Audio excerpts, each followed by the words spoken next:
중심으로 한 제사들이 쭉 나열되어 있었는데요. 이제 5대 제사입니다. 그 5대 제사의 종결편입니다.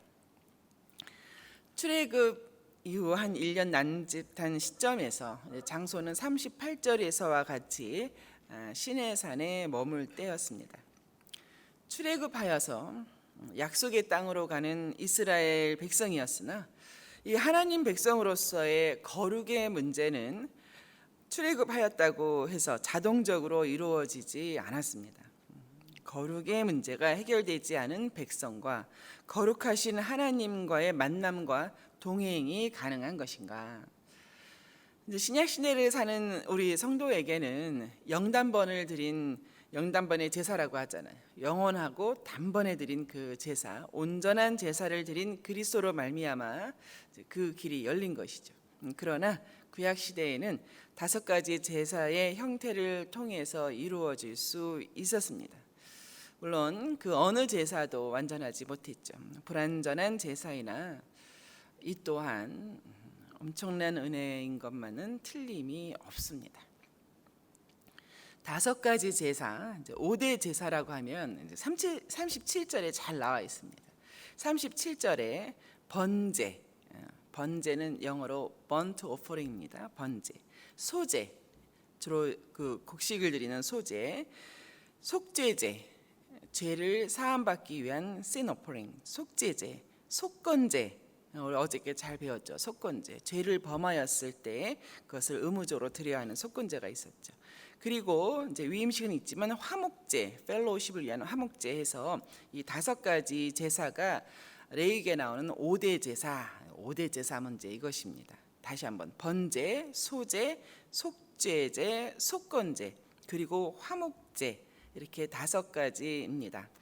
이 5가지의 제사 종류에 대해서 레위기 1장부터 오늘 본문 7장까지 7장에 걸쳐서 이제 상세하게 그 규례를 기록하고 있습니다. 이외에 특별한 제사가 있습니다. 특별 제사로 내일 본문부터 이제 시작되는데요. 제사장 위임식에서 드리는 위임제가 하나 더 있습니다. 이제 성직을 임명한다라고 하는 특별한 경우에 드려지는 특별 제사입니다. 그렇게 해서 이제 구약 시대에는 5대 제사와 특별 제사인 위임제가 있는 것입니다. 신약을 사는 지금 우리는 이제 이런 제사를 드리지 않습니다.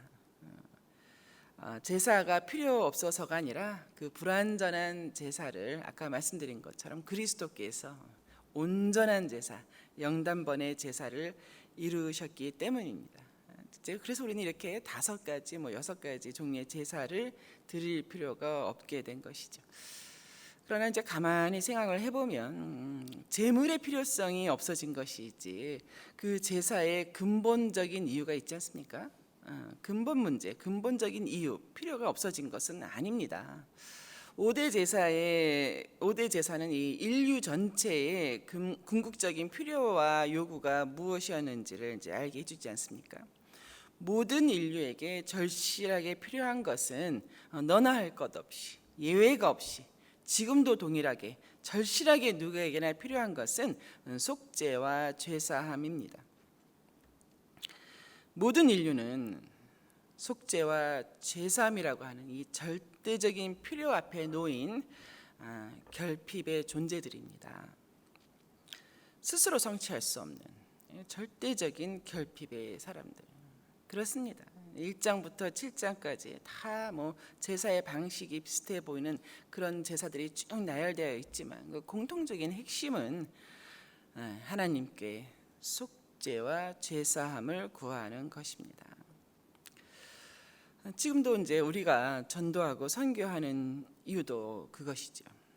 모든 사람 그 누구를 막론하고 간에 필요한 것은 그가 속죄와 제사함의 길로 나오는 것이다. 모든 민족 누구에게나 완전한 제사를 이루신 그리스도를 전파하는 것은 이제 그들의 궁극적인 필요와 결핍을 위한 실로 최고의 선물이 아닐 수 없습니다. 이제 레위기가 그것을 말해주고 있는 것이죠. 이렇게 5대 제사가 있고 이거는 제사의 종류였고요. 제사 방법은 이제 4가지로 있습니다. 그래서 5대 제사와 4대 제사 방법 흔히 이제 이렇게 이야기를 하죠. 그와 관련하여서 우리 레위기에서는 숫자로 말을 하면은 이렇게 4, 5, 6, 7을 많이 이야기합니다. 4, 5, 6, 7. 4대 제사 방법, 5대 제사, 위임제가 하나 들어가면 6가지 제사 종류가 되잖아요. 그래서 4, 5, 6이라 하고요. 7은 7대 절기. 그래서 레위기를 읽으실 때 4, 5, 6, 7, 4, 6, 7 이렇게 생각을 하실 수도 있습니다. 그렇게 있는 4대 제사 방법이 오늘 본문에 좀 나오길래 이렇게 볼 수 있겠는데요. 별다른 설명은 없습니다. 먼저 나오는 것은 25절에 나오는 화제입니다. 화제, 불로 태워드리는 제사 방법, 화제입니다. 그리고 30절 하반부에 요제라는 단어가 나옵니다. 요제라고 하는 것은 제물의 일부를 이렇게 흔드는 것인데요. 요자 흔드는 것인데 이렇게 앞뒤로 흔드는 것이거든요. 제물을 제사장이 제물의 일부를 오늘 본문인 경우는 이제 그 짐승의 가슴 부분을 이렇게 앞뒤로 흔드는 이제 그런 제사, 곡식의 일부가 될 수도 있는데요. 그것을 요제 흔들어서 드리는 제사, 요제, 웨이빙 오퍼링 그렇게 할 수 있습니다. 그리고 세 번째 32절에 나오는 거제입니다. 거제 역시 제물의 일부를 이제 거제 위로 올려드리는, 이렇게 들어서 올리는, 또 내렸다가 또 이렇게 들어서 올리는, 이렇게 위아래로 상하 수직으로 움직이며 드리는 제사 방법입니다. 히빙 오퍼링이라 해가지고 받들어 올리는 제사 거제입니다. 이렇게 세 가지가 있고 오늘 본문에는 나오지 않지만 이제 마지막으로 이렇게 전제가 있습니다. 전제. 부어드리는 제사죠. 드링킹 오퍼링인데요. 여러분 잘 아시는 성경 구절 중에서는 그 사도 바울이 디모데후서에서 전제와 같이 내가 부어지고 나의 떠날 시각이 가까워졌다 할 때 그 전제, 이렇게 네 가지 제사 방법이 있습니다. 자, 그리고 오늘 본문의 삽입 구절로 기록하는 내용이 두 가지인데요. 하나는 제사장의 몫이 무엇인지를 정확하게 기입하고 있죠. 제사장의 몫에 관한 것은 34절에 나와 있죠. 내가 이스라엘 자손의 화목제물 중에서 그 흔든 가슴, 이 흔든 가슴이 요제를 뜻하는 것입니다. 웨이빙한 그 오퍼링, 즉 웨이빙 가슴이겠죠. 웨이빙 브리스트가 되는데 그 흔든 가슴과 그 다음에 나오는 든 뒷다리, 이 말은 히빙 오퍼링이죠. 거제로 들어 올렸던, 받들어 올렸던 그 제물을 뜻합니다. 이렇게 거제로 드린 든 뒷다리를 가져다가 이것은 제사장 아론과 그의 자손에게 주어 영원한 소득이 되게 하셨습니다. 또 한 가지 삽입 구절로 명령하시는 것은 이제 23절에서 25절까지 이제 삽상에 관한 것인데요. 두 가지는 먹지 말라. 두 가지는 먹지 말라. 기름과 피는 먹지 말라. 피는 생명이기 때문에 생명은 하나님께 속한 것이죠. 그것은 먹지 말라. 그것은 먹는 것이 아니다. 음식이 아니다. 이렇게 말씀하신 건 잘 알고 있고요. 이제 그 기름이라고 하는 것은 거기 본문에 있는 것처럼 다른 데는 쓰려니와 등불을 켠다든가 이제 이럴 때는 쓰지만 그것을 먹는 것으로 사용하지는 말아라. 이것은 먹는 것이 아니다. 그것을 먹는 사람들은 백성 중에서 끊어지리라. 이제 이렇게 되어 있습니다.